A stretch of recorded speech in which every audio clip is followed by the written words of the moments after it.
This is Yvette Carnell coming to you to talk about black politics, black respectability, black poverty, the white working class, which is, as we know, worth about, thank you, Prime Cody, worth about $10,000, and we're negative. But we have to talk about them because they keep thrusting themselves into the conversation.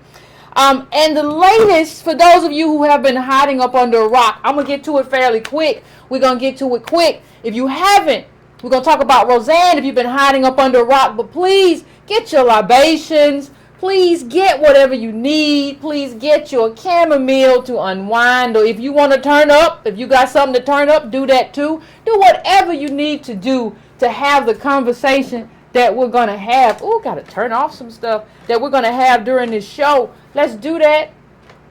And we're going to have an interesting conversation about Roseanne. But as usual, we got to do some housekeeping, everybody. Please like if you haven't liked already. Please subscribe. What's going on, fam? Please, what's going on, Juanita? One of my great people that also emails me a lot of great stuff. What's going on, Kimberly? What's going on, Kurt? Listen. Like, subscribe, go to subscribetobrown.com, add your name to the email. It is free. You can do all that other stuff at breakingbrown.com. But right now, I just kind of want to get to what we have to talk about tonight. I want to bring up Roseanne, and I want to bring up how quickly she got fired. And if for those of you who don't know, this is the tweet. The racist tweet about Valerie Jarrett. If you don't know, Valerie Jarrett was an Obama, the Fingali, if you will, in the Obama administration. She was his main aide. She was also, and let me just say something. I am not saying this in any way to be demeaning. I am not saying this. And what was said about Valerie Jarrett was atrocious. What was said about her was racist. And Roseanne is racist for saying it. And she deserves not to have a job 20 seconds after saying it. But let me just say something. Ladies and gentlemen, please do not lose any tears. Do not shed any tears while we're having this conversation over Valerie Jarrett. Please don't do that, because Valerie Jarrett was somewhat of a slumlord in Chicago, working with Resco and his slumlord affiliates. And she comes from a stock that we don't really have in African American community anymore. In terms of, she was born in Iran, and not that there's anything wrong with that, but I'm talking about what's best for us and her role within the Obama administration, as well as her pedigree. So, her father was like a pathologist or something, like one of her great-grandfather.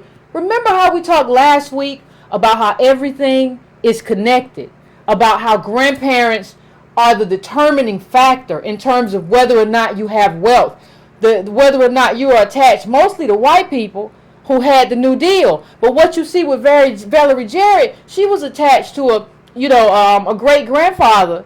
She has two African-American parents, and if you don't know who she is, let me see if I can find a quick picture of her.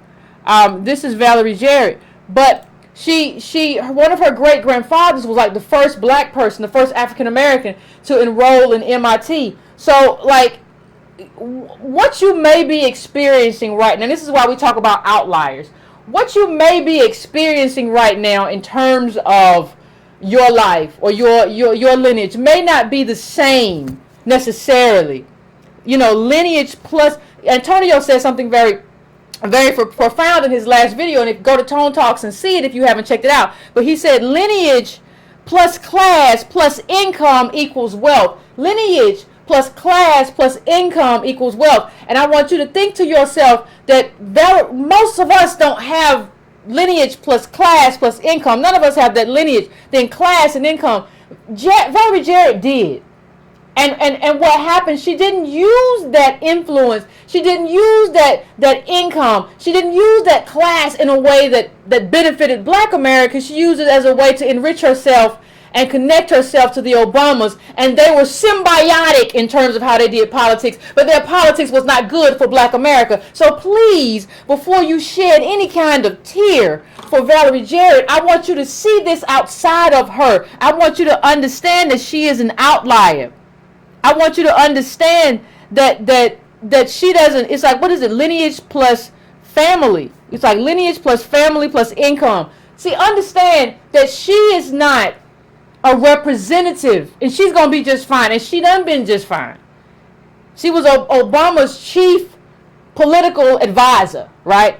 So she is going to be just fine. So what I do, what I feel, and what I know is that what Roseanne said about her in terms of calling her an ape or some madness like that was racist. But I don't individualize it and feel some kind of affection for Valerie Jarrett because of that, because I understand who she is, and I understand the role that she played in helping the President Obama remain a milquetoast, centrist Republican, as opposed to someone who would do something good and meaningful. So yes, lineage plus current family plus income equals wealth. Okay, so let's keep that in mind when we discuss Miss Jarrett. And what Roseanne doesn't understand, while she's sitting around with her racist self making fun of Valerie Jarrett, what she doesn't understand is that she has more in common with Valerie Jarrett in terms of their income and the status that Roseanne has now as a comedian and as a millionaire than most people, than poor white people. So these two people, in terms of how we analyze class, they have more in common than not. But what Roseanne kind of revealed while we were discussing class is that the white working class is very, very interesting. And see, we have to tell the whole story. See, part of the problem comes when we don't tell the whole story. Not the whole story about the black working class, but we also have to talk about black people. We have to talk about the black woman who put Roseanne in place, because the head over there at ABC, that's a black woman. That's Miss Dungy. She did this. So we cannot just talk about this in the context of, well, Roseanne was racist. Isn't that awful? We have to talk about the black functionaries that are put in place to kind of keep this moving and keep that going, and how we feel about them and how we navigate around them, but also those of us who watch the shows that Miss Dungy put in place and how we use those shows to kind of navigate around race as opposed to coming head on in terms of what race means for us as native black descendants of slaves in this country. So there's a whole lot we got to talk about. We got to stir this whole thing up, and we got to talk about it because nobody really wants to talk about it.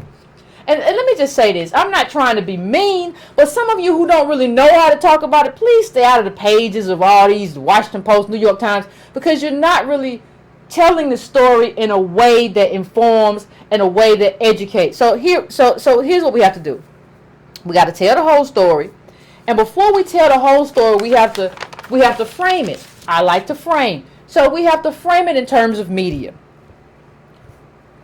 Media is books, media is television, media is a whole lot of stuff. But in terms of media, one of the things that's very important to understand in terms of media is how media informs us. Media is supposed to give us like a mirror or a window into somebody else's life. That's what media is supposed to do. And see, what we see with Roseanne is that white working class people have no problem with seeing themselves. They want to see themselves. They are not ashamed of seeing themselves as working class people because they see something honorable about going to work, doing your 40 hours or more or whatever, and coming home a day's pay for a day's work. What you see, though, with our people, native black DOS, is something very different. And the people who kind of mask native black DOS because we look alike but we aren't alike because we don't have the same lineage, what you see is and this is why I always go in on Issa Rae. This is why I say what I say, and you see this with the woman who fired Roseanne. Now let me just bring up this so everyone has a context. Her name is Channing Dungy, and there was she's the one who fired Roseanne. And I've said before that we like to see ourselves through the lens of someone like Channing Dungy. That is not an accurate lens through which to see ourselves. See, we don't want to see an accurate representation of black life. We don't want to see our representation. What we want to see And what we're most desirous of seeing is not our representation. We want to see our aspiration. And I'm going to show you how that becomes very, very, very, very problematic. And I'm going to, in terms of how we talk about Miss Dungy, and how we talk about black people, and how we talk about black life, and how we express black life. And how we understand white life. So we see Roseanne them, and we don't understand that, like, they said, well, their company, the Harley business or whatever it was going under. And we really don't understand that, like, but that's not our poverty. Like, they call that poverty, but when we really look at Roseanne and the business that went under, and they had his house, you have to understand what that is in the context of black life. These people are worth something. They doing business, right? So the lights get cut off, and we say, well, they just like us. They lights got cut off too. No. Well, they business went under too. No, you never had a business. They had a business. They building a life. So you have to, this is what I mean when I say white poverty is very different than black poverty. I'm not saying it to just say it, or to say, and this is why I push back when people say, well, white people are poor too. Yes, but they're worth much more than we're worth. We're negative. Bottom 50% of black, we're worth less than $1. That's what we are. That is very different. Understand, let me see if I pull this chart up all the time, but it never ever fails in terms of what I need to do and what I need to express. I mean, this is what our life looks like. And I'm just going to bring it up a little bit bigger for you. We see it all the time, but I need you to be able to, like, regurgitate this chart, or show this chart to somebody who's like, no, we got stuff too, Yvette. You don't understand. You don't understand. You don't understand who we are, and you don't understand what we are. And black people, we got money too. Bottom 50% black households worth less than $1. Please understand that. Please soak that in. The bottom quintile of white America is worth the same as middle black America. This was in Sandy Darity's report, Dr. Sandy Darity of Duke. The bottom quintile of white America is worth the same as middle class of black America. Now, the working age families, you see this total negative, this yellow. You see this yellow right here, right? You see this. The working age families are in the yellow. So we don't have any working age family as native black DOS who are worth anything. That is our life. That is what our life. Now understand that this is what our life is if you reflect it accurately through the data. This is our life. It's important that you absorb this, because I got to say something else. Even if we climb out of this yellow, you see this total negative 4.4%. Even if we come out of this, we're still in the yellow. You know why? Because we're like Stacey Abrams. You remember that, what she said, that article she wrote for Fortune about how she still had debt because she got to help her family, and she was making 90, but she's still black. And black comes with all kind of financial problems, and family that has other financial problems. So we still yellow even if we climb out. Please absorb what I'm saying. I'm going to move it up a little bit because somebody asked me about what a bar is, and I want to make sure everybody gets to see everything. But listen. Like, these are all these bars, these are the quintiles. This is what you're looking at. These are the quintiles. So what you see when you look at this 75.4, you see that all of our money is in boomer hands at the very, very top. That's what you're looking at. When you look at that, now at the bottom is the bottom 50% of black households worth less than $1. That top quintile got 75. That's mostly boomer hands, right? That's what you're looking at. So you're looking at black America, like working class age black Americans having nothing. So what am I saying? Okay. I'm going to talk, let's frame it. That is who we are. We have to frame who we are in contrast of our representation. Now, you have, let's go all the way back to Chan and Dungy. Let's go all the way back to her. Let's bring it back to her. Miss ABC, you fired Roseanne. You're getting a lot of attention. Right? You fired Roseanne. You're getting a lot of attention for that. But let's go all the way back to what you've done. Let's go all the way back. We have to take this all the way back. We have to tell the whole story. We only have 2% of America's wealth. That's all of us. That's black people. When you talk about native black, we 2%. We got 2%. 1, 2. Okay? That's the accurate representation of who we are.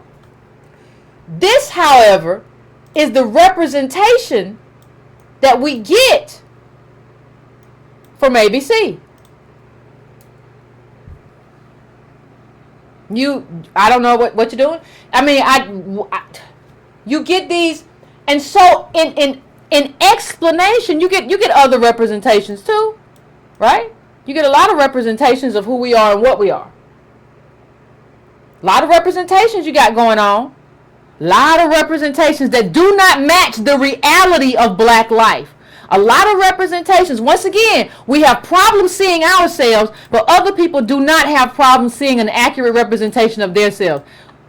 There goes Blackish. A lot of different representations. Now, we're going to come back to this.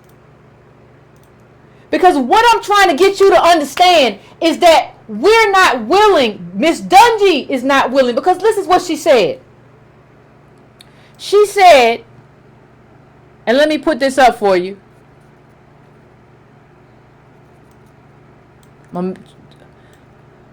She said, speaking at an event in London, December 2016, Dungy told an audience, with our dramas, we have a lot of shows that feature very well-to-do, educated people who are driving very, very nice cars and living in extremely nice places. There is definitely still room for that, and we absolutely want to continue to tell those stories because wish fulfillment, pay attention, wish fulfillment is a critical part of what we do as entertainers. But in recent history, we haven't paid enough attention to some of the true realities of what life looks like for everyday Americans. So hold up, wait a minute. You didn't give me a representation of what life looked like for everyday black Americans. You gave me a representation of what life looked like for everyday white working class Americans. And working class for them is middle class, right? So you gave us their representation. The only thing you're giving me is aspiration. And I don't think we understand how damaging this aspiration is to our community. See, let me tell you, if I put a bunch of gangbangers on TV, y'all will tell me that you understand why the gangbangers are damaging to how we understand black people. You'll tell me, Yvette, I want these gangbangers and drug dealers off my TV. Well, you don't understand the scandal and how I got away from murder and Blackish and all of these things that represent us in this top quadrant when we're in this bottom quadrant are very damaging to how we understand ourselves and how white people understand us too, because this is what you call vertical integration. Vertical integration is white people that don't know any black people, and what they understand of blackness and black life comes through TV. This is what you're giving them. What you're giving them is an interpretation that says black people are okay. That's what you're giving them. You're giving an interpretation that says we're fine. And that interpretation, whether you understand it or not, you're giving them, you are feeding to yourselves, you are reflecting back to yourselves and ourselves our aspiration. And you are feeding white people our aspiration. And then you want to come back like you have a mental problem and say, I don't understand why white people don't understand that we don't have nothing. Because this is what you're feeding them. You're feeding them these stories that don't reflect black life. So how I don't understand how white people are supposed to come back and understand what our life looks like if they don't know us. And we saw the study a while back that most white people have no black friends. They don't know black people. So if your only understanding and your lens into black people is Blackish and how to get away with murder and what was the other one, Scandal, then you'll be like, well, these black people are all right. Some of them, they really do it good at 3 shows. They funny and they sassy and all kind of stuff, and they interracial and how they date and all that. So, and we are the same. That is the understanding. And that understanding influences everything. And so when I look at this black woman, Miss Dungy, who put that on TV, I cannot just give you credit for canceling Roseanne. That is not enough, because the truth of the matter is, let me bring this up. The truth of the matter, ladies and gentlemen, this is that she said this about Susan Rice. That's another Obama staffer or whatever.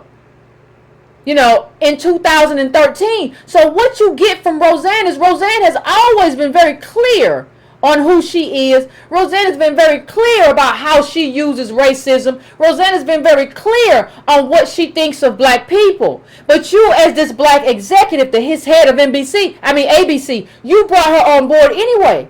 So wait a minute. See, one thing that we like to do, we like to give these black people all kinds of credit without the blame. It's just like if you have a kid and he goes to become the next LeBron James, and you're going to take all the credit. Oh, I did everything I could for him. I loved him, and I drove him. But if he becomes a thug, then I don't know what's going on with these kids, and the culture ain't right. And no. If you want to take the credit, you got to take the blame. Now, first of all, I don't think you had any choice but to fire Roseanne, because you were going to have boycotts. You got sponsors. So I don't think you had a whole lot of leverage in terms of whether or not to fire her. However, you had a lot of say-so in whether or not to hire her.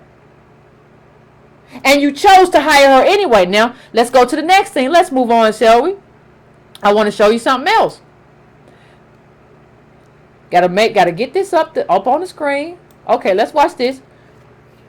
When the show launched, Dungy said of Roseanne, the Connors' joy and struggles are as relevant and hilarious today as they were then, and there's really no one better to comment on modern American, on our modern American than Roseanne. Let me say that one more time. There's really no one better to comment on our modern American than Roseanne.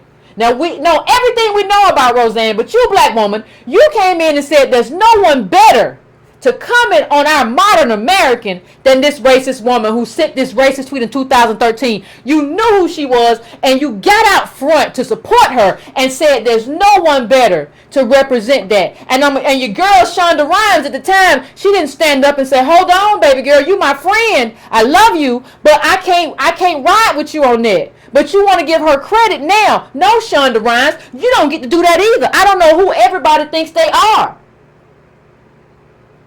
And you got Viola Davis out there talking about what she supports it and all that. Understand this is a PR marketing campaign to protect this black woman who hired Roseanne in the first place. Understand that. And I want you to look at this comment. Now understand this, what I just put up. Here's what you got to understand in the context of, though. Context is important. This woman who is telling us, let me put this picture back up because it's going to give you real good context. Now, this woman has told us that Roseanne there's no better way to articulate there's no better way to articulate our modern American than Roseanne. That's what Miss Dungy, this black woman who heads up ABC, that's what she said. Okay.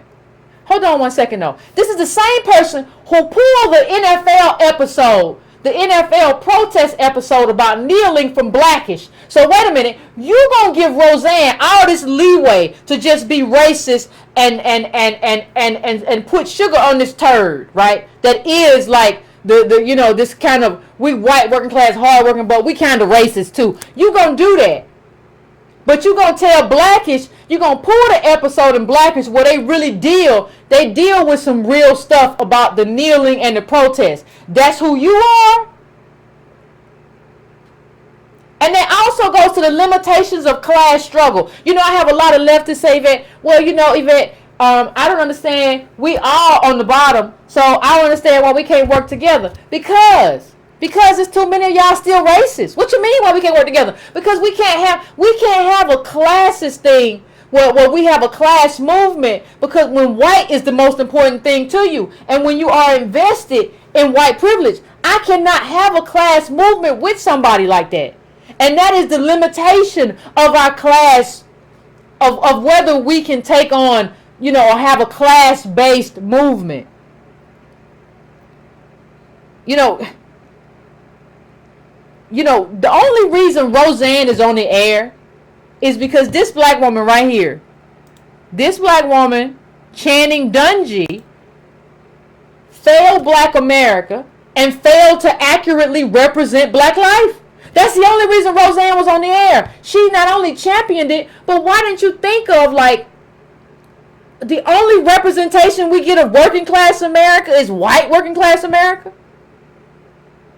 There's so many inventive things, just as a person sitting here, that you could have done with a series that wouldn't have been an old, warmed over rehashing with a bigot at the head. You could have done that, but you were not creative enough and you were not invested enough to do that. Let me say something, black people. Listen, if there's one thing that we need to understand, we cannot have any kind of forward-based movement. We cannot have any kind of success. We cannot have any kind of collective or group achievement without any kind of group or collective standards. Our standards are important. The kind of moral code that we decide to have, black people, is important. We are not going to get anywhere if the only standard we have is that Miss Dungy get her money. That's not a standard. That's not a way or a tool or road or avenue for any kind of collective movement. And I've always told you, I'm about putting money in black people's pockets. Yeah, sure. But I'm about doing that collectively. I'm not about doing that individually.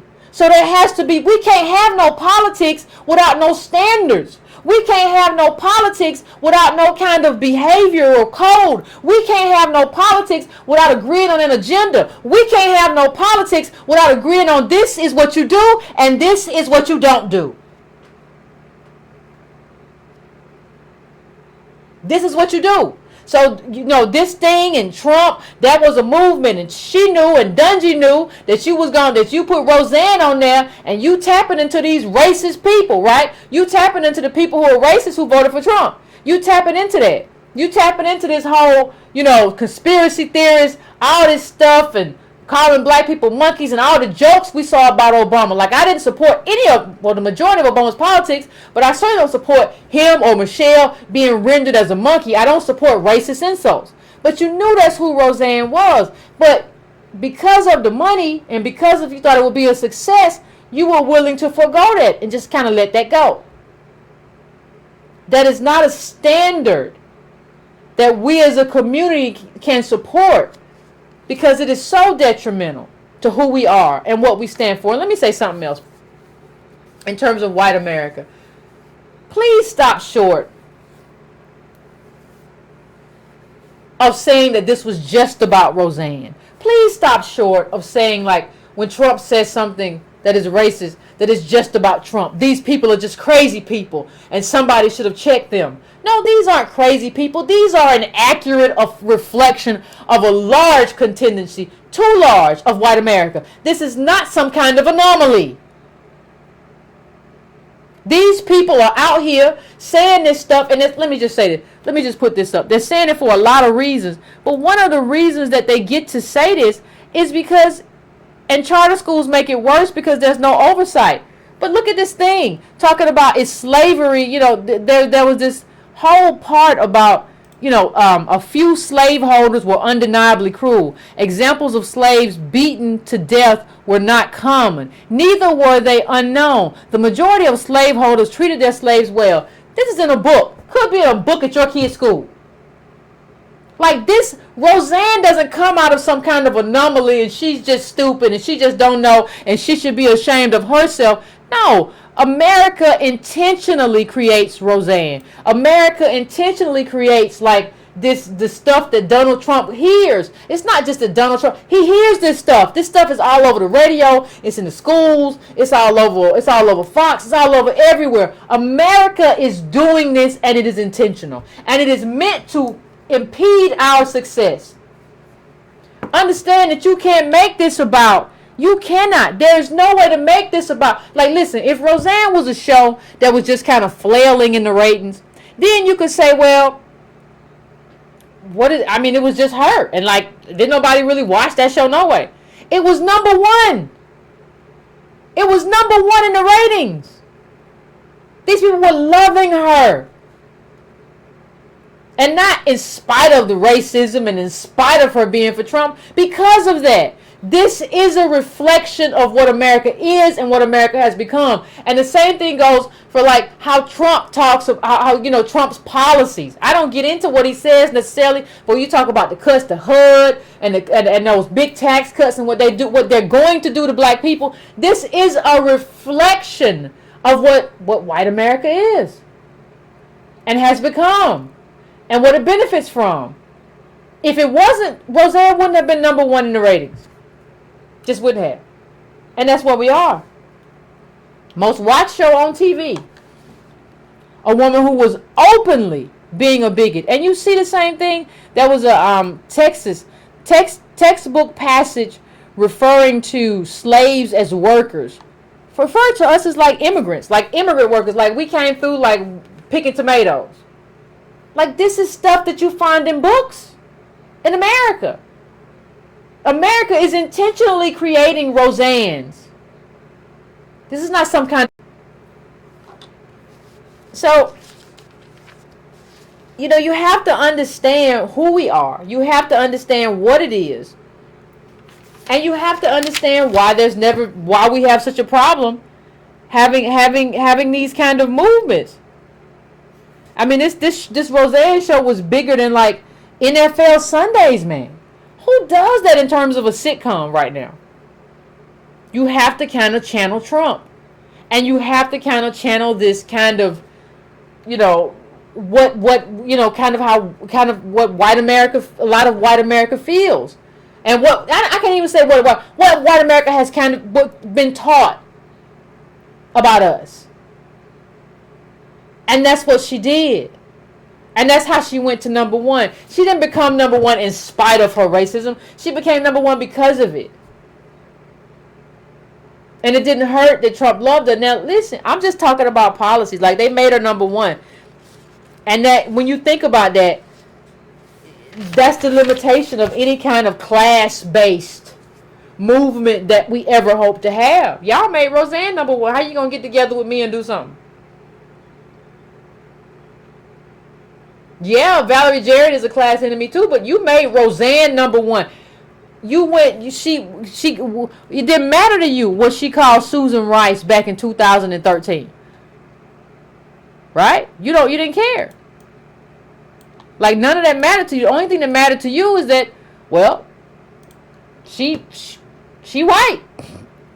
And she believes what the rest of us say.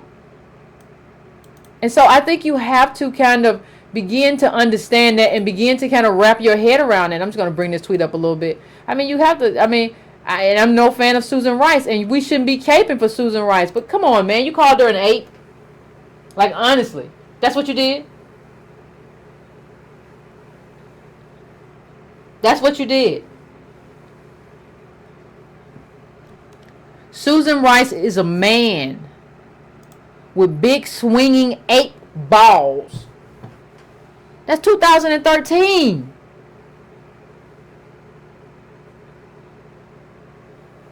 Now, Colin Kaepernick, he can't even play no more. He can't get on the field. But y'all knew she said this. A black woman knew she said this and put her on. And not only put her on, went on TV and was talking about how she's the best, Roseanne is the best representation of what what America is, of our America.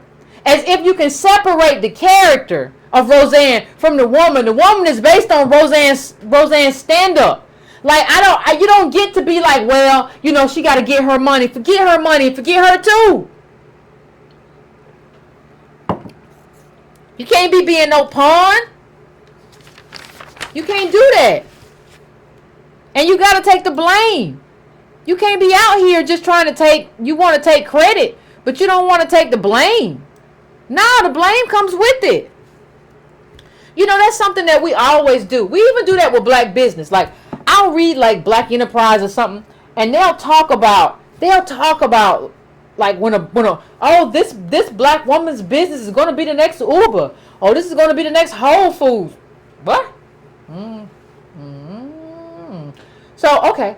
But you never tell me when these people go bankrupt. And you never tell me when they go out of business. You never tell me that. See, part of what we have to do too as black people is that we have to start telling the whole story. So the whole story with Dungy isn't just the whole story. Let me put this back up. The whole story isn't just, you know, with Shannon Dungy isn't just when you fired. You don't get credit for just firing this person, for just firing Roseanne. The question becomes like, what motivated you to hire her? Like, what motivated you to say, yeah, this is what I'm gonna do? And you know, and other people don't just get to give you credit for that. I'm sorry, Shonda Rhimes, you don't just get to. But honestly, she got what she deserved. Nah, she should have never got a show. We knew Roseanne has always been a known quantity. Like, she shouldn't have got a reboot. And let me just say this in terms of reboots. Y'all gotta, like, these creatives out here, y'all gotta stop being so lazy. Like, come up with something new. Come up with a new working class story or working class narrative or working class script. Stop just rebooting every goddamn thing. All these affluent shows.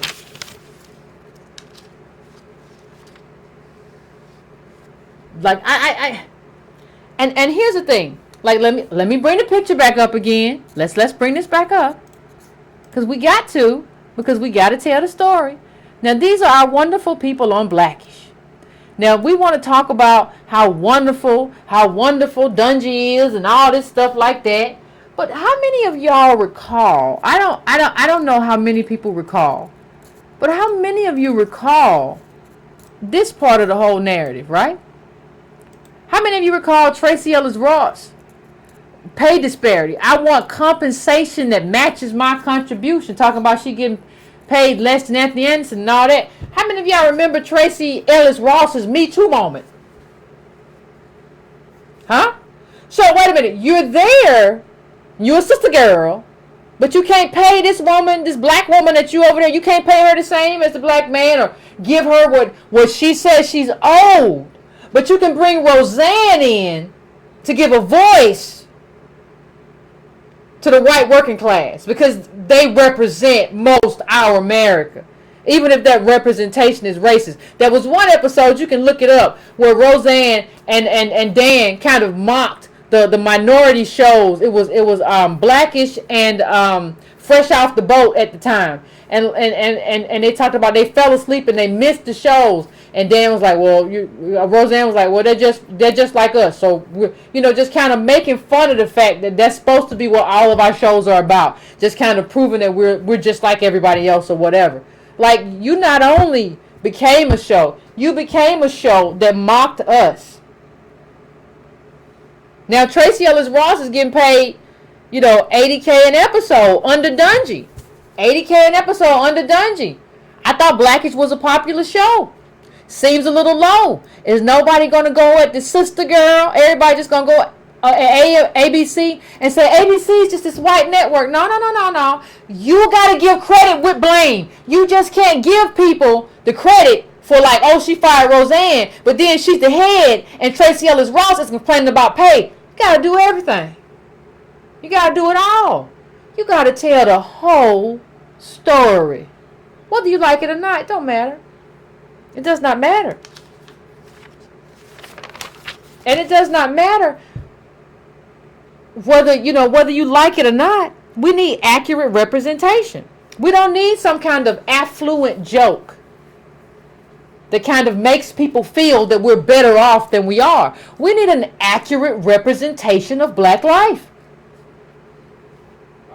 And people always say, well, Yvette, Black poor people don't want to see, nobody wants to see black poor people, Yvette. Nobody wants to see that. You don't understand that what you're really telling me is that nobody wants to see us and we don't want to see ourselves.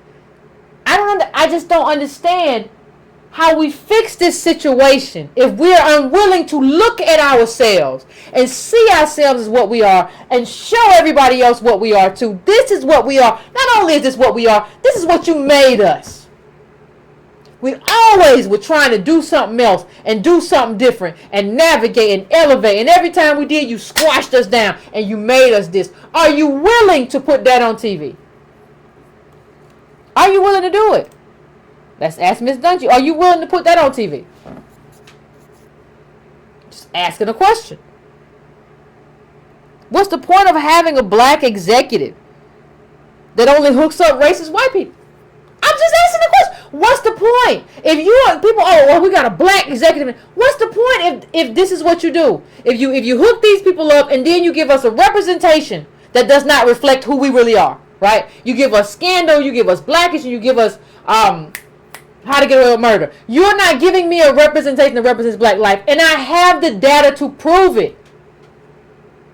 Because the importance of media is not just that it reflects, it helps us understand. And it gets white people who may not have black friends to thinking about what happened and how it happened. And then when Blackish tried to do something really good with the NFL episode, you snatched it. You yanked it.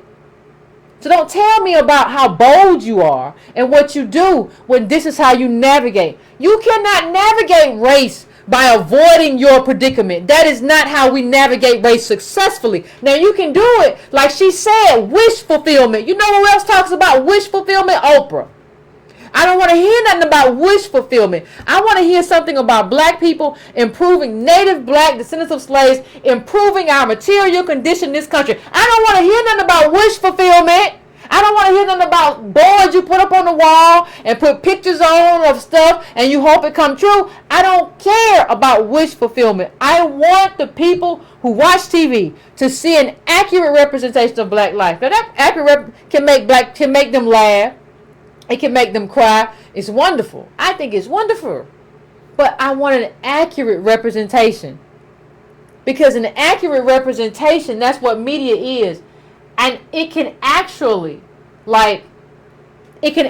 influence politics if you do it right.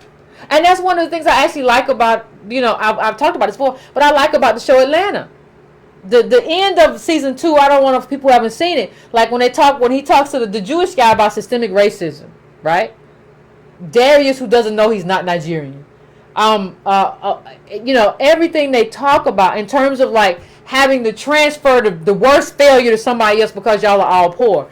It is a good interpretation and rendition of what it is like to be on the bottom and what that kind of causes people to do and the dysfunction that you find there that is created there.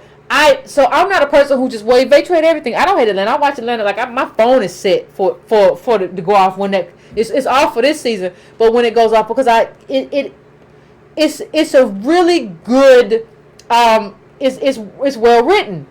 Everything can be better, but it's a well written show. I want to see more of that. I don't want to see. And people say, well, Yvette, you just want to see poor people. People got a dream. No, you listen. All of the shows are dreams. All of her shows are dreams, though. All of her shows are these wish fulfillment, fantastical shows. So the president, you sleeping with the president is a black woman, and you How to Get Away with Murder, and then you have this weird kind of intimacy with this white lesbian relationship that didn't kind of match until like it did, and all kind of weird stuff going on. I don't know how this is like an accurate representation of like regular black life. And we need white people to understand us and to kind of understand what our lives look like and to understand that we're eating failure because that's their success. And their success requires us to eat that failure. So there has to be a smartly written show. And what I'm telling Miss Dungy is that you have not done that, and I'm not sure that you're capable of doing that. What you have done is elevate a racist that you had to fire. But you had to fire her because of your own ineptitude. It was no fault of anybody's but your own. And you don't deserve any kind of accolades, any kind of applause from me. Not from me. Not for me, sweetheart. Not for me. I'm just telling you. It just is what it is. I don't understand. And you know, one of the things that I will say as well is that it's actually more important now, and I was talking to somebody on the phone about this today, it's more important now to have an accurate representation. Because it used to be a time like, if you watched The Cosby Show on Thursday, you didn't see The Cosby Show in a different world again to the next Thursday. Like, now that is amplified by social media. Everybody's creating GIFs and clips and everything. So you have this whole apparatus that amplifies TV. So TV needs to be done right. That is your responsibility as a human. And let me just say something. Most of us on this planet are going to live 100 years or less. Right? If you're lucky, you get to 100. Like, when I say it's your responsibility, like, don't run away, Miss Dungy. Don't run away. Like, you have to, like, you can't be like, well, I got to make it here.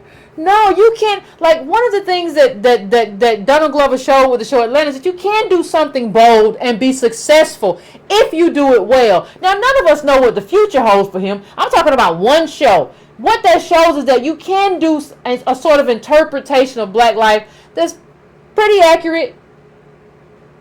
I mean, the guy in the jail episode who talked about getting locked up because of a friend he'd known 11 years was one of the best Atlanta accents. I'm from Georgia, born and raised. Was one of the best Georgia accents I've ever heard on TV. Like, black Georgia accents, not Ku Klux. So what I'm saying is, if you get it right, you can actually do something worth doing. You just have to be very creative. And you have to know what you're doing. And I need people in that space that can do that. It's actually not a very tall order for me to just be like, I need people who can do this. So, you know, I'm going to, as usual, I'm about to go to the phones. I'm going to try to go a little early today because we're 47 minutes in, and so I can get some more calls in. But I'm going to keep talking. Don't worry. I got some more things to say. I got a little list. And we're gonna do what it do. Give me like 3 minutes to set the phone system up, and then we'll have a conversation. All right, Breaking Brown family.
going on, Breaking Brown family? Can I just say one thing? One thing I gotta say. While I'm setting up the phones, one of the things I just absolutely love is the conversation that I kind of glance at taking place in the chat. Oh my God! And yes, we had a rapper last week, and that was one of our family calls in all the time. But last week she was rapping. That was part of the chat going on. It was funny. But I am going to go. I'm going to go to the calls. I'm going to go to 614 first. 614, what's your name and where you calling from? Oh, I think we lost 614. 305, I'm coming to you. What's your name and where you calling from? Hey, Yvette, it's Leroy calling. I'm the one who kind of got on you about not being able to call on the Tone Talk show. That's fine. I have a question. It's kind of a question and a statement, and it goes to what you're talking about. I wonder if black people don't understand how white supremacy works and some of the underhanded, insidious ways it works. Because everything from the Meghan Markle situation to Barack becoming president to like how TV portrays us, it's like we don't understand how these things work, or these systems that kind of are there to make us feel like we're doing better than we're actually doing. You know what I'm saying? So like the question is like, it's more of a statement, I guess, but it feels like for the past 30 some odd years, 40 years, everything's been trying to make us feel like we're doing better than we're actually doing. And so when you and Antonio and Sandy Darity and all these other people come out with some of this data that shows actually, we're not doing that good, there's kind of like this knee-jerk pushback from you guys, because people have spent their whole lives thinking that if they just become a judge, they'll be Will Smith's uncle, or if they just become an attorney, they'll be Bill Cosby, or so once again, the question is just, and I would like for you to answer this, maybe we just don't understand systems. I don't know if you agree with that, or I think we don't understand how insidious the system is. Well, no, I don't think we as a group understand systemic racism, and I don't think we understand social engineering. Because it's very easy for us to see like somebody being sprayed with a water hose, or it's very easy for us to see like somebody not getting a job because they're black. It's very easy for us to see a black man or a woman getting shot by the police. It's very easy for us to see somebody in Starbucks getting put out because they're black, right? But it's not easy for us to see the social engineering aspect, how LeBron and all the basketball players aren't there to kind of play ball. They're there to like convince us and to show us that we can be rich too. They're there so that we have somebody to root for, and that we have this understanding that if we just work hard like them, we'll be okay too. And so we don't see Scandal, as a show or Blackish as a show like that doesn't represent us. We see it as our aspiration, and we think if they do it, we can do it too. And all of this is sort of engineering to kind of thwart and make sure we don't understand ourselves and that we don't understand our predicament. So I think we understand racism, but I don't think we understand how social engineering is such an important aspect of how racism is instituted in any country. So I just wanted to say one more thing before I get off, because I wanted to thank you so much. The conversation on Black YouTube is changing because of you and Antonio. Like, I'm going to different videos from different people, and we're hitting everybody with data all through comments. That's what you're supposed to do. I'm seeing people going through numbers, like me too. Like, we'll go on the Grapevine videos and we'll drop numbers. We'll go on Zoe Williams and we'll drop numbers. We'll go on Corey Holcomb show, we'll drop numbers. We're dropping numbers everywhere from the data, and like it's starting to create this wave. And I think you and Antonio's moment is coming. I want y'all to continue on this path because it's coming. And I just, when I blow up, just continue with the same message, because that 40 some odd thousand people you have following you, it's gonna get bigger. Thank you, fam. As this Trump era starts to solidify. Thank you, fam. I appreciate it. And listen, thank you so much. Here you go, Yvette, Mr. Hicks. I appreciate you, bro. That's my fam. He be in Louisville all the time too. That's my fam. Listen, I wanna say too, shout out to Zoe. Zoe's good on the relationship stuff and all of that. Shout out to him. I mean, I don't like, I don't say nice things about a lot of people, but somebody like, yeah, Yvette, you don't say. Listen, I'm very selective, but shout out to Zoe. Like, good stuff. That's kind of, well, sometimes when I look at black people in the blogosphere or YouTube sphere, you see people who do stuff really good, and you're like, yeah, they should be way further in, like, they're not like on TV right now is like a testament to like racism's power, and that's kind of one of those situations for me. But the data, you deal with, like Reggie from Boston said, deal with the data before the data deals with you. And I've been in, like, I don't comment because I know I'm a lightning rod, but I've been in those YouTube comment sections too, a lot of different places. I'm lurking in YouTube comment sections of videos where everybody hates me, and I still see people coming with the data like, well, what are you going to do about the 1,400 in median wealth, huh? And like, that's what you're supposed to do though. Like, you're not supposed to just let people just say stupid stuff to you. Like, and I see that happening, and I agree with the call. Like, this is happening in real time. Like, the Breaking Brown family, the Tone Talks family is changing the conversation in real time. Like, we are see, the thing is, you don't need a majority, really. You just need a critical mass. And we have a critical mass that's enough right now that it is actually changing the conversation. And that, child, somebody said, who hates you? Honey, a lot of people. Oh, child, you ought to see some of the comments in the other sections. They be so angry. Why are you so angry? You're going to need heart pills at some point. Anyway, I'm going to the next caller. I am going to 757. 757, I'm coming to you. What's your name and where you calling from? Hello, Yvette. It's Otis. What's up, Otis? Where you been? Look, I usually go real fast, but I'm gonna try to take this slow because I sent you quite a few articles. But I want to say something about this Valerie Jarrett thing. Okay. I sent you a piece by Charlie Peach. Okay. And I know you know who Charlie Peach is. I do. Banned from Twitter.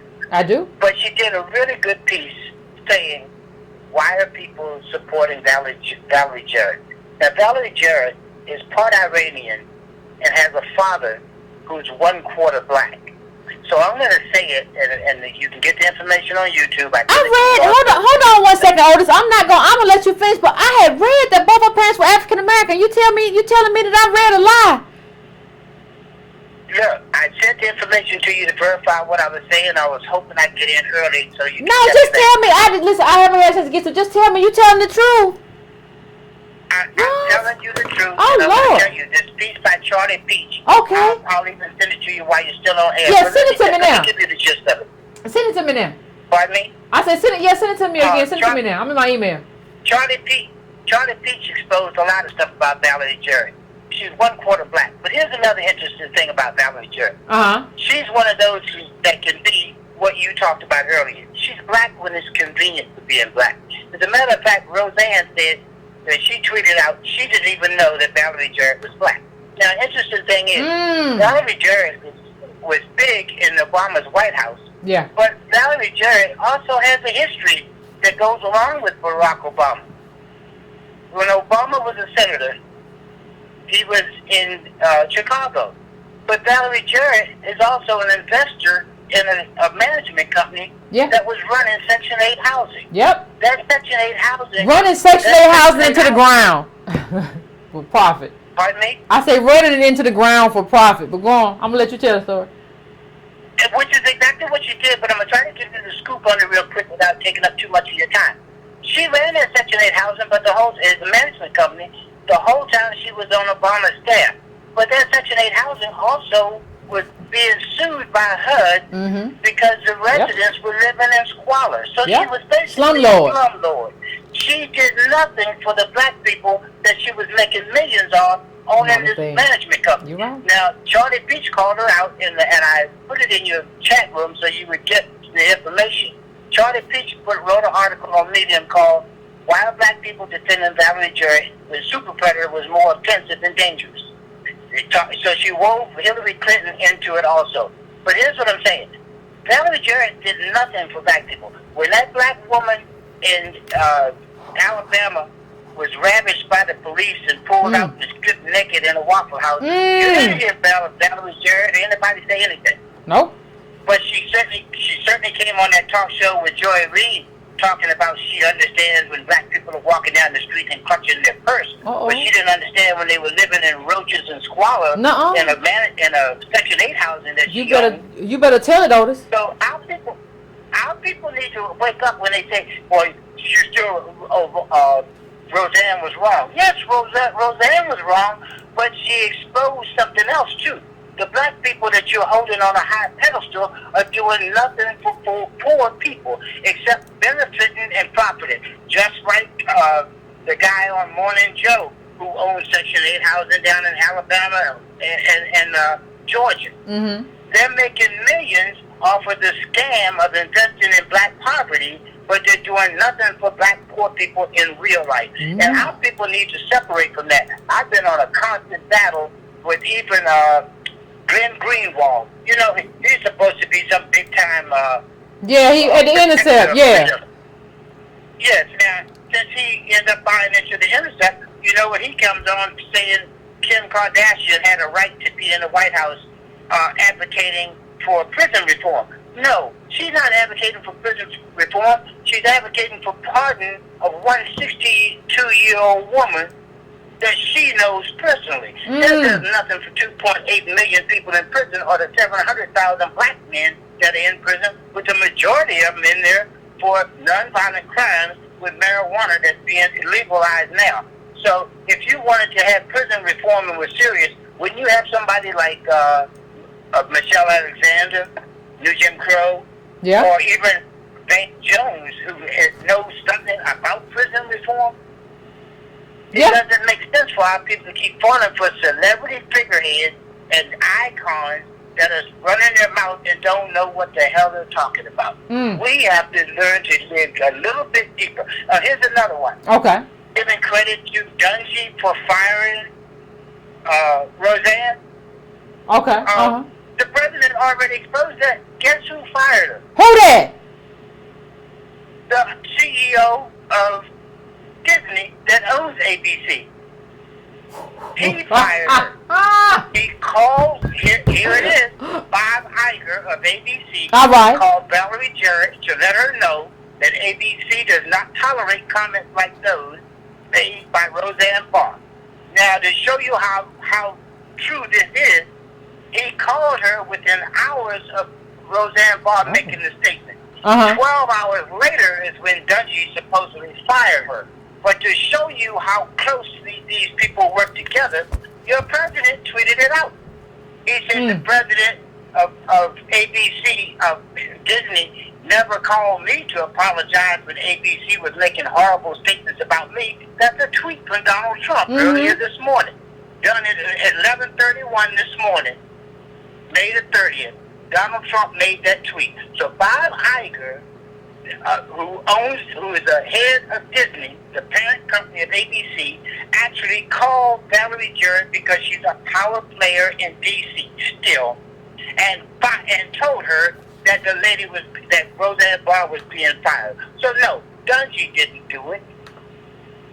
The owner of the parent company did. I sent you the information in your emails. You can double check what I'm saying. I'm on the record telling you, keep on doing what you're doing, but our people have to learn to get prose literate. Understand what you're reading. And here's another thing I'll say to you, that the government money paid for me to learn this. Don't take what you hear in the news as the gospel. Anytime you hear something in the news, understand that the CIA created NGOs. They helped to create Hollywood. And that's a fact. And that's a fact. That's an irrefutable fact. To create what's called the CCF, which was the organization that sent Louis Armstrong them around the world as ambassadors of America so that they could undermine Lumumba and everybody else on the African continent. That's absolutely. And I can't remember the name of it right now, Otis, but there's a great book about, I read it, but about how our government sent Louis Armstrong and all those other jazz musicians around the world as like America's ambassadors, to kind of, I can't remember the name. All to undermine black unity, which Malcolm X and all of them were talking about. But our people don't want to learn this history and understand. This is not to be played played with. Everything is not about symbolism. If they offer you a leader, the best thing you can do is assassinate them your damn self. Pick from your own. Go with grassroots. Go with people that you know are for you. Valerie Jarrett is not a black advocate. Valerie Jarrett is someone who takes blackness and flies as far as she can on the wings of dead souls. Ooh! Damn, the wings of dead souls. For you. As a matter of fact, Susan Rice is not much different. When you look at Susan Rice and you start digging into her background, you'll find out that her husband owns part of the oil company that ran the Keystone Pipeline through here. So, as far as, here's another one. People keep getting on me about President Obama and why you don't like him and I don't like him. Matter of fact, I got a hundred that I talk to all the time that dogs you out, but I stay in his mentions all over his butt because I tell him he doesn't get it either. Obama did not do anything for black people. Let me throw one thing, and then I'm going to leave you alone because you give me a lot of time. When they talk about the presidential library that he's doing, who has a library and none of the papers are going to be in the library? His papers will be stored in Washington, D.C. What? Because you know what he did? The University of Chicago was trying to take over that park for years and couldn't do it. So now they've woven his presidential, I forgot the name they call for it now, presidential complex. The complex will not even store his papers because they want to avoid all of the stringent guidelines that are necessary according to the federal government, which means you have to have vaults that are, hermetically sealed and climate controlled and all that. So none of his official papers will be there. It's just another land grab. It has nothing to do with having a presidential library. Look it up. I send it all to you. If you get a chance tomorrow, dig through it. And look, our people need to wake up. Ain't none of this stuff worth a damn if all they're giving you is a figurehead. Ooh, none of it's worth a damn, Otis. Oh, my goodness. You ain't never lied. Keep on doing what you're doing. I appreciate you, bro. Haters gonna hate, and guess what? They're gonna get buried in their own bullshit. I don't care. And I appreciate you, Otis. You ain't lied tonight. Now you might lie on Tuesday, you might lie on Thursday, but you ain't lied tonight. I appreciate you. I'm going to get ready to go to our next call. I'm going to 864, and before I go to 864, what Otis is basically saying, people say, well, Yvette, why don't you just criticize Trump? Listen, if you're going to do anything, what Otis is kind of saying to everybody is that you got to get your traitors first. You can't just say you're going to go at white supremacy or you just going to go at racist. The key, or one of the main keys, you got to get your traitors out of the mist. Are you prepared to do that? Are you prepared for what that looks like? And we got a lot of traitors in the mist because we as a community, Native Black DOS people, we've been running pretty reckless in terms of who we allow in. We don't have any standards of behavior. So we don't have any standards in terms of what we have, the expectation that we have. And we don't ever put anybody out. So what we talk about when we talk about Jared, Obama, or whatever, you know, we have to deal with the traitors. Now, was Roseanne stuff racist? Of course. But Valerie Jarrett has never been a friend of the Native Black DOS community. It doesn't matter that she's from that community. Otis said some stuff I looked it up today and I didn't even see that. But even regardless, we have to deal with our traitors. You understand? So I'm going to the next call. I am going to 617. 617, what's your name? Where you calling from? Hey, my name is Mike from Brooklyn. How's everything? Hey, what's going on? What's on your mind? Nothing much. So in reference to what happened with Roseanne, yeah, of course, it was definitely racist, but I think it's indicative of the larger... I'm sorry, speak up a little bit for me. Speak up just a smidge for me. I can't hear you good. Or speak clear, I don't know. Oh, sorry about that. Can you hear me clearly now? Yeah, you're much better. Yeah, what I was saying was, yeah, it's unfortunate what happened with the Roseanne show, but it's just indicative of the broader problem of, racism in the country. But with regard to defending DJ Jarrett, looking to those people is always problematic because those people who try to accuse accumulate wealth for themselves, they don't realize that they can be devoured by the larger white dominant society. So that can generally be a problem, because if you don't have a thriving black middle class, you don't have a power base. So I don't know. That always seems to be a problem. You can look at even like Bill Cosby when he was America's dad, when his son was killed by the police officer. Okay. If you don't have, people in the community that don't look like you, whether they're police officers, teachers, firemen, you can be devoured by society at large. So, in my role as a financial advisor, I see it all the time. A lot of the clients that I see, they're not prepared for retirement. They don't have the assets, and they have no idea what's in store for them for the future. So I think a lot of people just basically need to be educated, and they need to collaborate and come together. But my question for you is, what is the end result? Like, what is the best case scenario? What do you think? Best case scenario for what? Best case scenario for what? Like, in terms of the solution, what would be an ideal solution? But a solution for what? A solution for what specifically? To get a thriving black middle class with political power and economic base. Reparations. Yeah, like there is, people hate to hear the word reparations because they think that like it's not gonna happen, but like that's it. That's the end game. Because the thing is, you can't have not only forget. I don't want to say forget, but it's not just about slavery. It's about slavery. It's about Jim Crow. It's about them putting all the nuclear plants and stuff that make us unhealthy in our neighborhood, and all and these little weird brothel-like places and liquor stores and everything that they don't want in their neighborhood, and giving us bad educations and bad schools and not enough. Like, it's so many, like the ways in which the majority has just kind of rendered us as native black DOS. Like, it's not just that we're on the bottom and there's some kind of mobility. See, the problem that people don't think about when I talk about income inequality, what people don't understand is that means that not only is all the wealth at the top, that means that they have locked it in. See, when you get it to be that big and that big of a number and that big of a gap, they have locked in their privilege.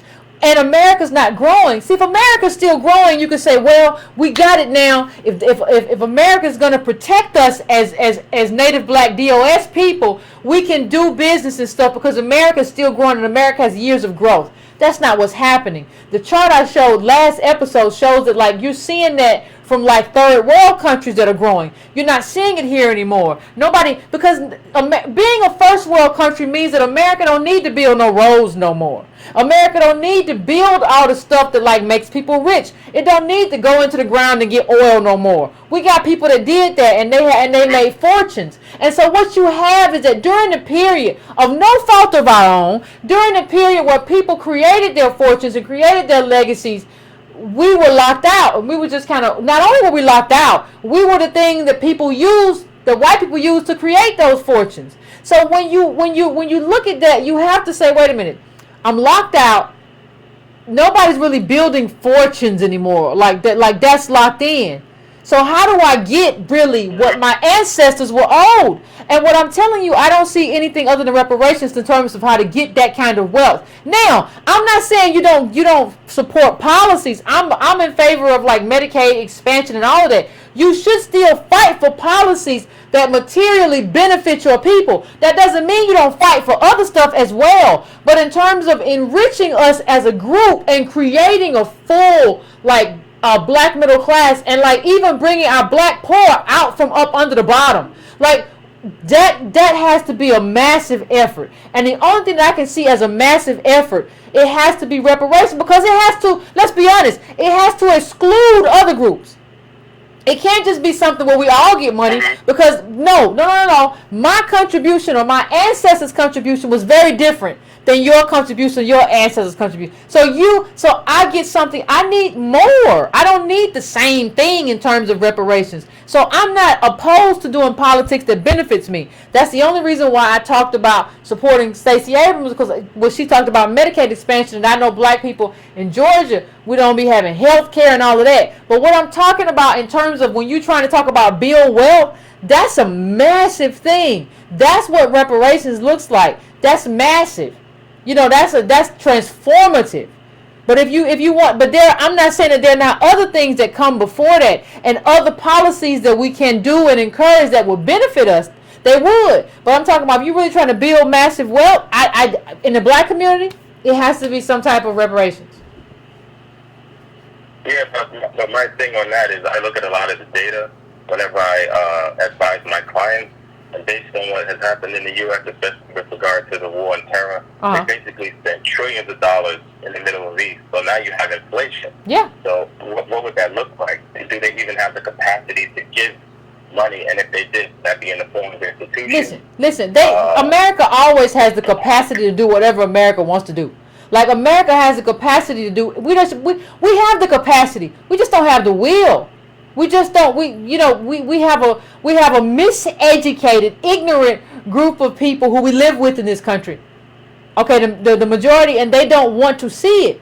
It's not about whether or not we have the capacity. There are thousands of different ways that we could do reparations. There are thousands of different ways in which it could look. It don't have to be just a check. It could be a bunch of different stuff. But this country doesn't want to do it. So one of the things, and this is where I kind of agree with Ta-Nehisi Coates, I don't want to talk about the ways in which we do it or the ways in which it's problematic until this country just agrees that it has to be done. Once this country agrees as a group that, yeah, this is something that needs to be done, it has to be done, then I will move on to the next step of how do we make this happen. But I just need this country to have a will. And what I need before I need this country to do it, I need black people. Like, I need black people to understand that, like, you need this and you need to advocate for this regardless.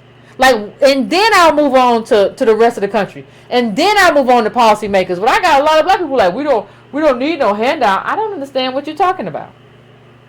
It's not a handout. It's just a late payment. I think our group has become a permanent underclass. I've seen personally in the 5 boroughs of New York, other ethnic groups come here and take an entire swamp of neighborhoods and build it up past wealth, and the native black descendants of slaves have no idea. It's like they have a radar that they cannot see. They don't know what's happening to them. They understand that something is wrong, but they can't describe it. They can't work through it.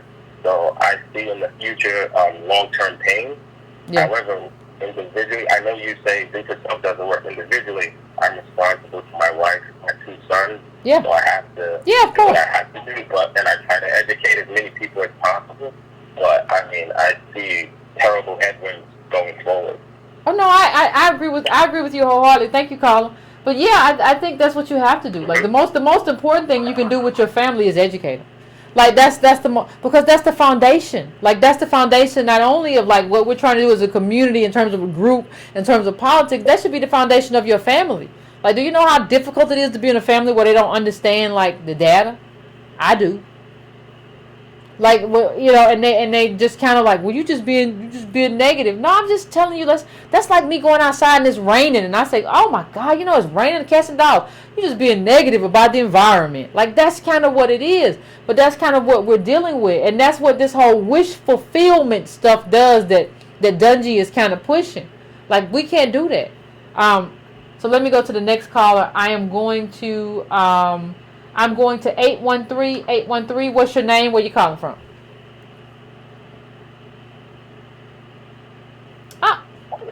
Hello? Can you hear me, 813? Yeah, I can hear you. Okay, what's on your mind? Hi there, my name is Orlando.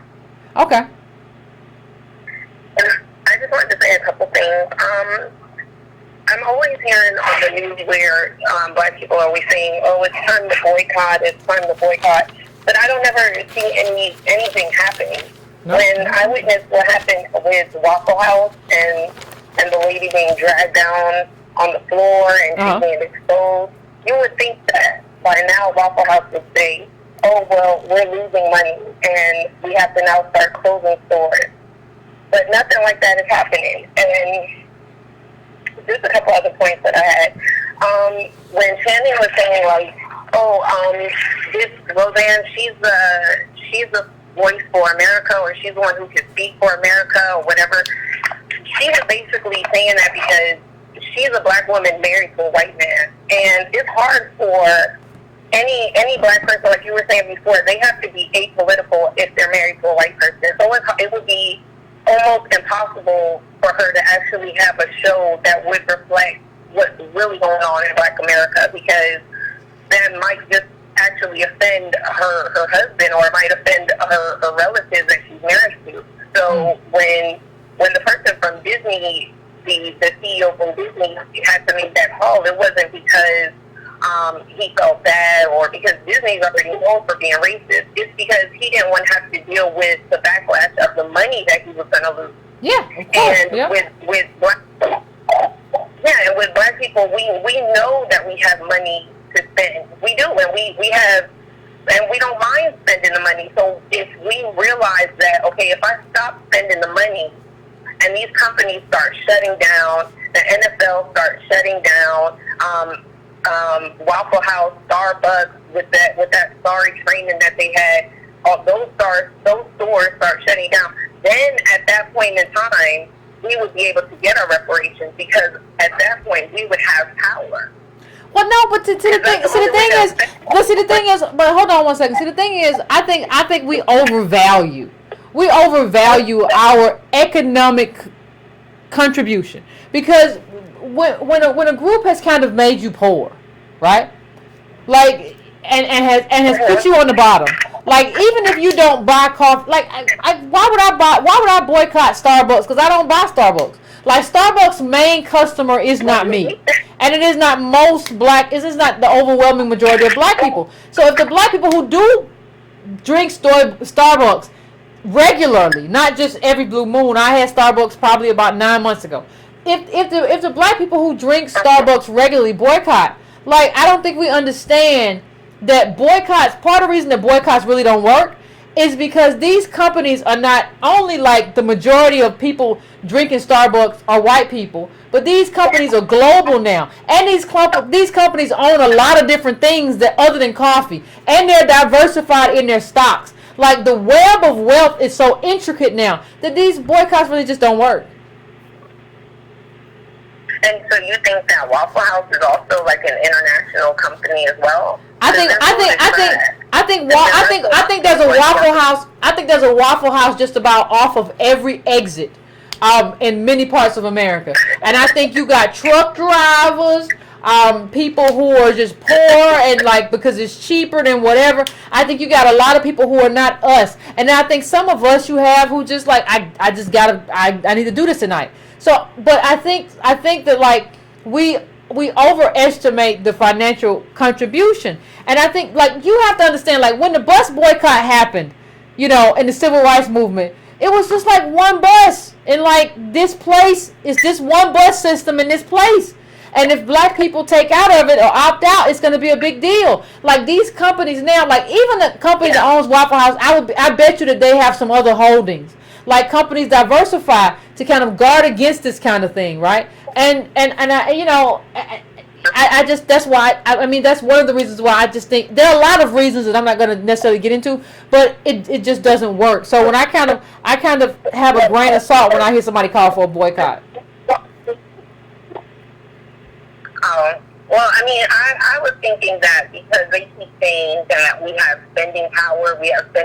We don't, though. We don't. That's a lie. That's a lie. Like, this whole we have spending power, nobody measures their wealth by consumption. And the people that come up with this spending power stuff are just people who are trying to market and get black people to spend more money. Like, this is just like, look up Jared Ball's spending power or black spending power, and you'll see how this is just a scam that scammers and black and white scammers use. It's not relevant to our lives. But thank you, Carla. I appreciate you calling in. I appreciate you. I'm going to try to get to some more calls, but I appreciate you coming in and sharing your opinion. I'm going to go to 484 now. 484. What is your name and where are you calling from? Hold on. Hi, Yvette. This is Justin calling from the suburbs of Philadelphia. Hey. I have a few points about Channing Dungy, but before I say that, and I don't mean any disrespect to your last two callers, but a couple of weeks ago you spoke about Politics 101 and Politics 102. Yeah. And those last They doing one-on-one, ain't they? Asking for solutions. What's that? I said they doing one-on-one, ain't they? They doing one-on-one. Yeah, we can't be backing up, y'all.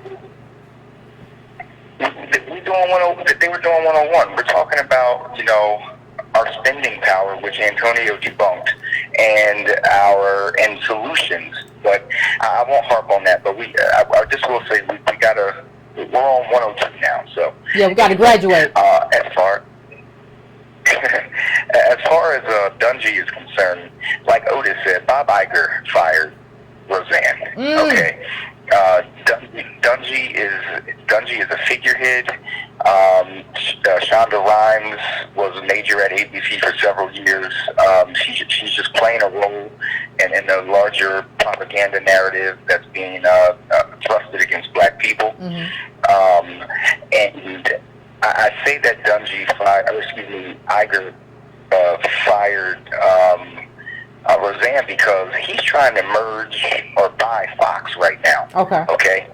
And he doesn't need any bad press. He doesn't need any trouble coming from his house. He needs to pristine now because he has a fight. He's going to have a fight on his hands with the regulators in Washington, and he doesn't need any bad press. So. And I know that I'm in Philadelphia right now, and Comcast is also trying to buy Fox, and I've been invested in what's going to happen with that, and this is just clearly Bob Iger saying I don't want anything to do with Roseanne's nonsense. He could care less about black people. That's number one, and number two, Fred Hampton said something about Negro imperialists. We played a clip of Fred Hampton a while ago. Go ahead.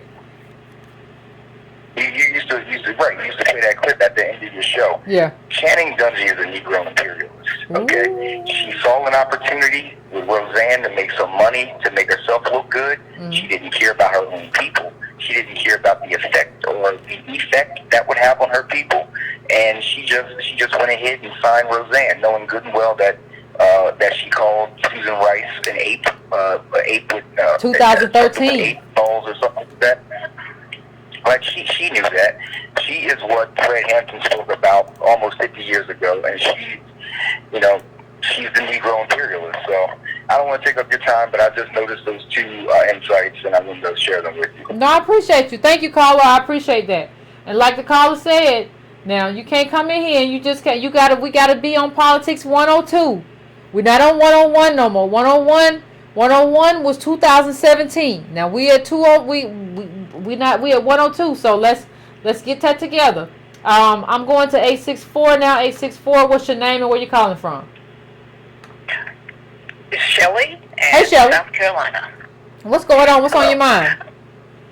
I want to make a comment about the passage you were talking about in the book. In reference to slaves and how the slave owners treated them well, how they're trying to change the narrative. Okay.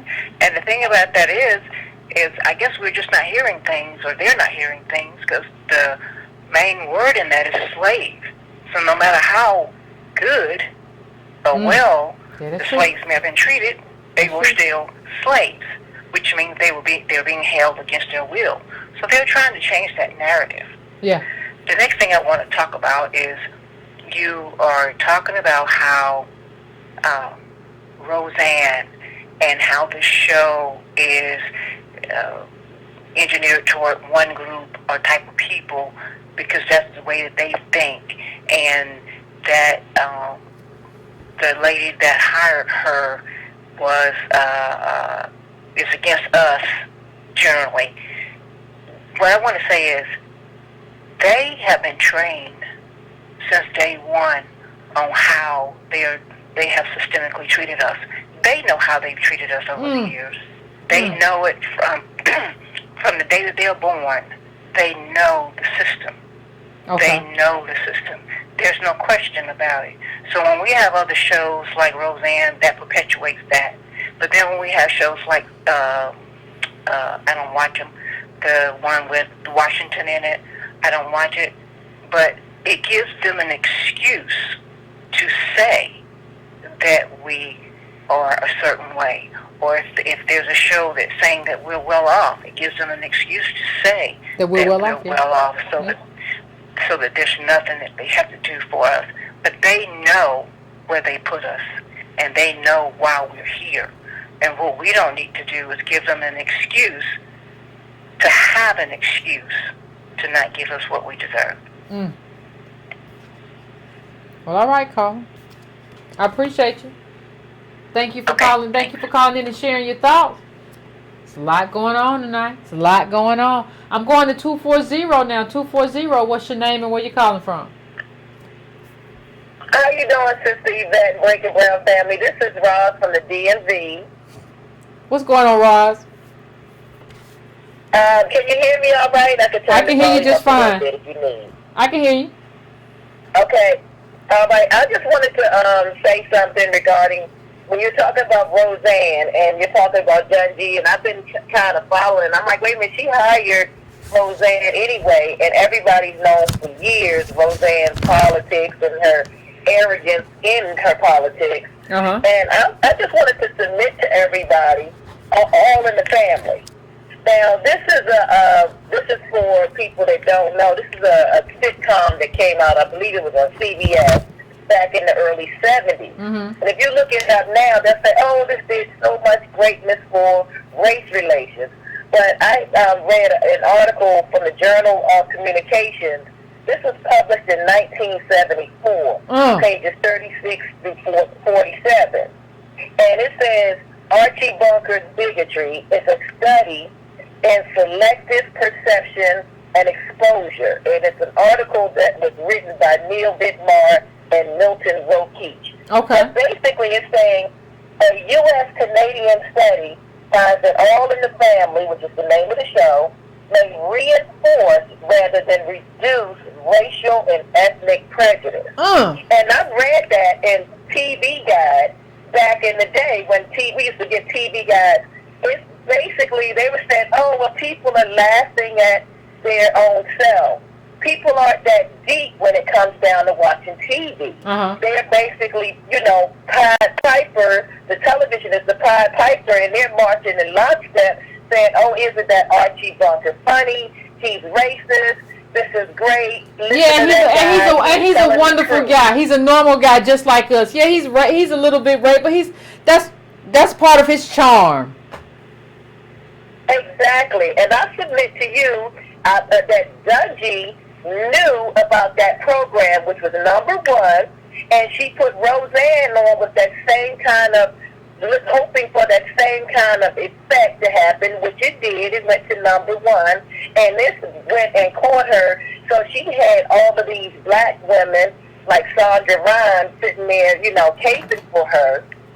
But I wanted to also let everybody know to be very, very careful, because black women are watching more television, not television, but television than any other group, and they know that. So they're sitting there having black women go against their best interests, sitting there promoting television for whatever. I'm not saying that they're watching Roseanne, but just because there is a black woman named Dungy that supposedly, allegedly fired. Let me ask you a question, Carla.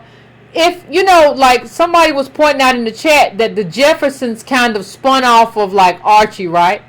Like the Archie Bunker stuff. Yeah. So like, was it redeeming at all that you had this black couple confront Archie Bunker's racism on screen in terms of what it represented?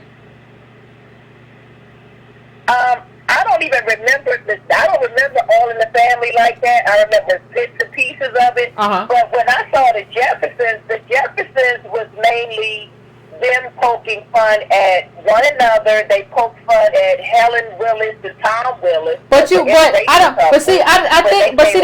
there were episodes, I think, and maybe if I'm misremembering the reruns, family, let me know.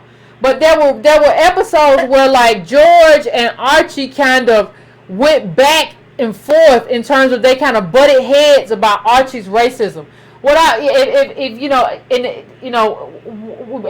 If y'all could tell me, if you feel somewhere in the chat, let me know too. What was this kind of, somebody said the Jeffersons came first, as a way to break the Jeffersons was to have Archie Bunker. But even in terms of their interactions, right? Was this what I'm trying to figure out? Right. Does this redeem either of the shows to have like this black man, which is George, come up against Archie and just be like and just confront that racism? Is that beneficial enough for Archie Bunker to have been on TV? That's what I'm trying to figure out, and I'm gonna ask the chat too. That's a great question, because from my recollection, All in the Family came first, and the Jeffersons became a spinoff of All in the Family, because they found out that people were actually becoming more racist and more outwardly racist. Yeah, they're saying in the chat that All in the Family came first and the Jeffersons was a spinoff. And then somebody else said that Archie hated George because he had a business. He had the dry cleaner business. So what I'm wondering, at least, I'm not saying that Archie should have been on TV. What I'm saying is that at least you had because the Jeffersons, I mean, Pie in the Sky, Penthouse, I don't know, that's a whole different thing. But like what I'm trying to get the chat to, what I'm trying to figure out is, was it beneficial? Was it beneficial? What I'm asking you, a counterpoint. Yeah, was it beneficial to have this kind of confrontation? Or was George and Louise just another kind of aspiration during a different era? Right? Which one? I believe it was a different aspiration. It was another aspiration, because these guys were millionaires that moved up, and they weren't middle class any longer. They were multimillionaires because of their dry cleaning business. Yeah. So it was an aspiration. Okay. It started off more like, okay, when they were on the show of All in the Family, it was a counterpoint, because when they found out, Norman Lear and the producers found out that that Archie Bunker was turning people away from what they wanted, they said, okay, well, we got to make Archie start looking like an idiot, so we're going to get all of these people like George Jefferson in to give that counterpoint that makes Archie look like a fool. So that's what had started happening towards the later part of the show. Somebody said millionaires. Okay, I get you, caller. I thank you. I think this was a very interesting call. I thank you for. I'm gonna let you go so I can get to a couple more calls, but I appreciate you. That was interesting. That was an interesting call. I'm going to 909 now. 909. What is your name and where you calling from? Hey, how you doing today? I'm doing pretty good. How about you? Hello. I'm excellent, thank you. This is Keith, the family nurse practitioner, aka RN. Okay. I called you a couple of weeks ago, telling you how I broke back down to a racist bigot as I was conversating for financial compensation for racial discrimination on the job. Okay. That said, your new conversation has brought up some interesting points, because I do teach, and I was thinking about what you were saying as far as media trying to basically shape our opinion of ourselves. And one thing I want to bring up was the show called The Mayor that comes on ABC. The Mayor is about a hip-hop artist. What's the show? I'm sorry, I didn't hear the show's name. What was the show's name? It's called The Mayor. Oh, I never heard of that. The Mayor. Okay. Yeah, look it up on ABC. It's basically about a black hip-hop artist between the age of 24 and 30 who accidentally wins the mayorship. But he's a buffoon. He never brings up any real substantive issues that concern Black America. He doesn't talk about racism, white supremacy, systematic discrimination. Oh, I see that. Yeah, that looks like some nonsense. Yeah, he basically talks about sneakers and looking like an idiot. So, I mean, I think that these type of propaganda tools kind of displace the conversation of Black politics, Black empowerment, Black leadership.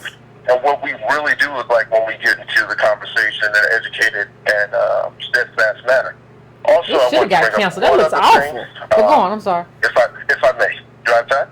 Yeah, I'm saying that somebody said on the chat that got canceled. I was saying it should have got canceled. I don't even know how it got green lighted, but go on. I'm sorry. Yeah, you can finish. Ew. Right. I agree. It was trash. One other thing I want to bring up was this is more of an educational piece for everybody to look it up yourselves. It's a concept called Maslow's Hierarchy of Needs, MASLOW, Maslow's Hierarchy of Needs.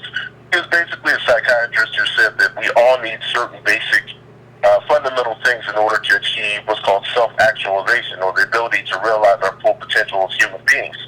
At the base level, it's physical needs: water, security, safety, food. Then you go up to securities, like knowing that we have a job. Then it's self-esteem, and I may be missing some things here and there. Yeah. But essentially, if you deconstruct those Maslow hierarchy of needs, it actually causes us to go pretty to base. And Michelle Alexander broke that down nicely in her book of The New Jim Crow. She explains how when white immigrants came over, they didn't have any of the basics, and so started going into being gangs and killing folks. That was the Jews, the Italians. Yeah. And people try to make it into some kind of black dysfunction. It's not a black dysfunction. That's just what happens with people on the bottom. Exactly, and that's exactly what's happening in a lot of our communities that lack the basic needs: food, water, safety, etc. We go into a system of survival mode, and it doesn't allow us to achieve our self-actualization and our best selves. And I think that if we frame our conversations continuing with data in that manner, then we can seek reparations, and I think that's what we need to do. Yeah. Reparations are the only way to correct this. I appreciate the work that you do. Thank you. I appreciate Jared Paul, like you said, Dr. Jared Paul, and so forth. Thank you. Thank you, Carl. I appreciate you calling in. But yeah, he's talking Maslow's hierarchy of needs. I mentioned it before. It talks about, and one of the things that we do in terms of Maslow's hierarchy of needs, we want to skip levels. You got to have your material needs, your survival, all of that is basic. Then you go to these other levels. That's when you move up to these other levels. We just be like, well, I feel like I'm at that level, and I believe it because I saw something on Oprah about dream board. So I believe I'm at this level, so I'm going to be at this level. That's not how it works, dear. And I'm so sorry to be the one to have to tell you. So this is probably going to be our last call of the evening. I'm going to 404. 404, what's your name? Where you calling from, and what's on your mind? Hi, this is Dawn from Atlanta. Hey, Dawn. Yvette. Hey, what's going on? Good. Hey, I actually wanted to talk to you going backwards, talking about aspirational shows and how not seeing how we really are really impacts the way we live our lives. Okay. And specifically at work. So I don't know if you've ever heard of We Work Spaces, so it's kind of... I have heard of that. So my company works in there, so I'm almost like the oldest person. And it's really interesting. I went to this lunch and learn, and this young lady, she's probably early 30s, and she was talking about how to deal with losses and turn them into positives, into wins. And so I listened to her whole spiel, and at the end, I said, you know what, it's really interesting. I told them that I listened to Black Politics, and I listened to someone called Yvette and Tone Talks, and was just talking about really looking at data and really looking at how why a lot of our failures are coming from the systematic, kind of just the economics of just what's happening to us, and we don't understand. So she was like, well, no, I think that if you organize yourself, and I said, listen, I know I'm sounding old, but I think when you talk about failure, she was just basically talking about how she was the only child in New York. Her dad made over 6 figures. Her mom was a teacher. She went to Spelman and the SCAD, and she thought when she graduated she was going to do all of these things. And she said she just had these series of failures. And other people that were young were kind of talking, oh, we've experienced that too. We have all these student loans. And I was just sitting there going, you guys, have you ever thought that it's not you? Have you ever thought that really, it was one of those, they looked at me, and they were just like, and I said, I really want you guys to go, and I know it's a lot, and they seem like it's long, but typically, I told them, I said, Yvette Carnell, typically the first hour is her, her commentary, and then their phone call. So if you can just sit still and listen to some of it, but I really feel as though a lot of the failures, I have a child in college. Matter of fact, I called last year. I was looking at sending my daughter to college, and we had a real talk about money. I can't write the checks. You're staying in state, right? Mm-hmm. And I was telling them that I think a lot of the failures that no one is being realistic with them. Everyone thinks that they can go and start these businesses and do all these things and be an expert, and it's just not there. It's all falling apart on them. So we had this really long conversation, but I really feel like, and the next time I see them, because I still talk to them, I am going to bring in the fact that you're not seeing reality on TV. You're not seeing it in anything, and that's causing you to literally have all this self-doubt. I mean, some of the people were talking about how they were suicidal, how they were depressed, And everything you're talking about is manifesting in these kind of late 20s to mid 30s. And I'm gonna let you finish, Carla. But I've gotten those emails too. Like from people who were kind of like, you know, Yvette, before I came across your channel, I thought I was crazy. I thought I was a loser. I wanted to kill myself. Like, and like you kind of made me see that like the failure that I experienced was a systemic failure. Because when you see all the failure in one group like this, when you see that all the one group has all the money and the other group has no money and is negative, you don't have that kind of outcome from any kind of individual effort. What you have to know when you see that, see, this is why the data is important. When you see that, what you have to know immediately is that the system has gamed this against me. The system has weaponized itself against me as a citizen of this country. And one of the things that should give you a sigh of relief, like what you want, is that what you want me to do, sit down? I'm not telling you to sit. I'm just telling you to understand that this is an intentional and systemic failure that has been weaponized against you, and you have to understand that. If you don't, people say, Yvette, are you depressed? No, I'm not depressed because I understand what the system is doing. Like, you're depressed when you really don't understand, and you really kind of think that you're white, and you think that every failure that you have is your individual failure. Well, if that's what you think, I kind of understand why you're depressed. But what the data does, it prevents you from viewing life through an individual lens. Like, when you have the data, you begin to view life through a bigger lens, and you have to have that bigger lens to understand race in America, to understand lineage, and to anchor yourself in a way that you're not depressed and you don't want to kill yourself, and you don't have to be on, you know, some people have mental problems. I understand we have mental issues and illnesses. If that is your issue, then you have to take care of that and seek professional help. But I'm saying some of us get to that place because of all this self-blame, and the data kind of takes the self-blame out of that. So, when I say absolutely right, so what I left them with, we talked about being stable. And I said, I'm not trying to be Debbie Downer, you know, negative Nancy, but I go, instead of these huge, like, I'm going to be a millionaire, I'm going to be the next this, I'm going to be, everything is, I'm going to be the next blank, blank, blank. And I said, why don't you work on just being stable? Yeah. Why don't you try to work? I literally said, I think that you're only going to just feel like you're going to fail more because your dreams, I feel like, are out of scope with where you are, right? And so it was just really kind of interesting how they literally looked at me like, you negative old lady. And so I'm 48. I'm not that old, but they literally like, you negative old lady. And I was just like, you guys, work towards stability. None of you are stable. So one more thing, I thought about the aspiration. Red bottom.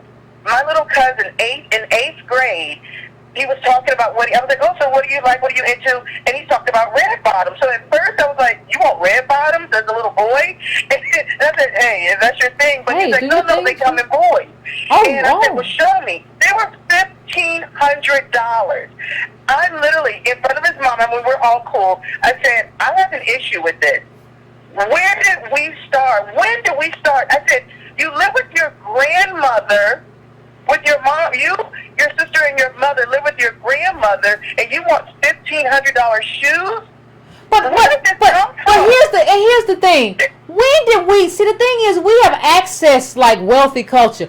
When did we even start knowing what red bottom shoes were?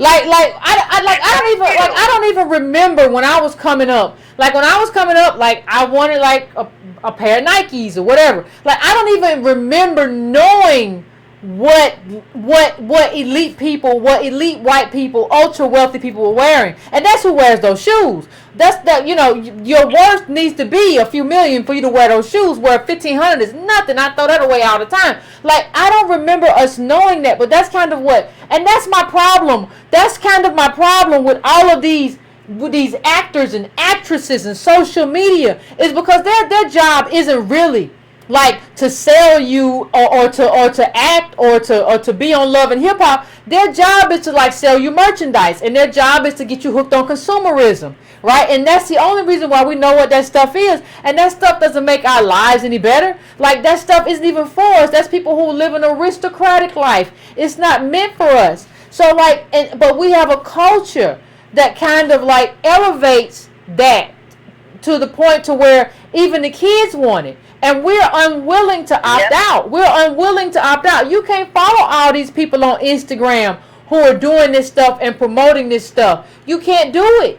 Like, that's not, you cannot do it, because it will get you hooked on something that will keep you. We already know the middle black family, once you take out durable goods, is about $1,400. It'll keep you hooked on just like being in debt. And where you gonna wear them little red bottom shoes anywhere? Where you going to? You ain't going nowhere. You ain't going to no international event where you gonna need. Where you wearing them little shoes to? Exactly. And that was basically it. I just feel like more and more, what you talk about, this conversation is so appropriate in so many areas, but I will tell you, it is not for the faint of heart, because when I tell you, I do feel like I got negative Nancy on my back. That's fine. That's fine. Let me tell you, Carl. Let me tell everybody who feels like, everybody who's been telling you, you just a gloom and doom, you just doomsdays all the time. Listen, everybody's about to learn. All these black people who've been running around telling you that you just doom gloom are about to learn. So it's okay. Don't worry if they don't like you. Don't worry if they mad. Don't worry if they say you just a negative Nancy. You're a merchant of misery. It's all kind of little stupid stuff Negroes done took 8 hours to come up with. But don't worry about that, because everybody's going to learn. So what we have to do going forward is just kind of anchor ourselves in what we know, protect ourselves, because people are about to kind of go crazy. Because they're about to learn something that we tried to teach them a while ago, and they were unwilling to learn. But Trump and the Republicans and everybody is about to teach a very hard lesson. So don't worry about it, Carla. I feel like I have it tattooed on my forehead too, like I'm being negative. No, the data is what it is. Coming from a slave is what it is. And it's nothing that we did wrong, but that's just is what it is. It has nothing to do with me. Right? So we have to understand that, and we have just what we have to do as the Breaking Brown family, we have to be secure in just that we know what we know. And what we know is the truth. The fact that you don't know it don't mean nothing. You gonna know it soon enough, boo-boo. So thank you, Carl. I appreciate you calling in, though, and I appreciate what you're trying to do with the young people. And you gotta do what you gotta do as much as you can, but then when they push back, you gotta kind of break away and save yourself. So go in there, do what you gotta do, say what you gotta say, and kind of make your case, and hopefully you planted a good seed that will take root. If not, you can't be in there all day wasting all your time and energy. Go in there and give them the information, tell them what to do, and then pop out. All right, y'all have a good night. Thank you. You too, fam. I appreciate you. Listen, everybody. Listen. One of the things that she talked about in the call was like stability, and I don't think people have gotten us. Before I go, I just want to say people have gotten us so hopped up on this idea of like, I want to be on a private jet. I want to be on a yacht. For what? Like, the best thing you could have for your life